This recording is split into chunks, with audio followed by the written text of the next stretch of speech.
asalaamaaleykum wa rahmatullah mbokk yi ñu ngi nuyu ku nekk ci turam ak santam leen jox seen wàccuwaay dina wax ne tey thème bi ñu leen indiloon mooy naka la ñuy sangoo farata ndax ñu bari dañ koy laajte moo tax tey ñu ne il faut que ñu def ci benn vidéo ma leen di wax ne képp koo xam ne nekk na gan ci chaîne bi mu fexee abonné te ngeen di partager vidéo yi bu ko defee nag soo abonné pare nga bës cloche de notification bi su ko defee beneen vidéo buñ dugal rek nga mën kaa jot bon nañ dem ci thème bi.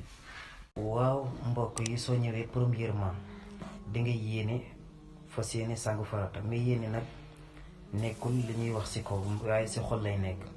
soo paree nga jël sa ñaari loxo yi nga raxas ko ñetti yoon comme ni nga xam noonu nga koy raxasee sooy waaj a jàpp pour julli. boo raxasee loxo yi ñetti yoon soo paree nga jël sa ndigg nga raxas ko ba mu set wecc. soo raxasee sa ndigg ba mu set wecc nga jàpp comme ni nga xam ne noonu ngay jàppee sooy julli.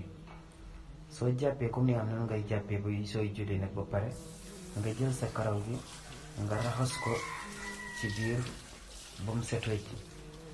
soo raxasee sa karaw gi ci biir nag ba mu set wecc nga jël ndox mi nga xaaj sa bopp. nga xaaji ko sa bopp ba ci sa tànk côté droit bi ngay jëkk a raxas nag ba mu set. soo paree nga xaajiwaat côté gauche bi nga jëlewaat ko ci kaw ba ci suuf ba mu daal di set wecc. soo defee loolu nag ba pare ndox mi xam ne mooy des mën nga kaa xeppoo ci kaw ba ci suuf. loolu moo nekkoon li ñu leen indil ma leen di wax ngeen abonné tey partager vidéo yi.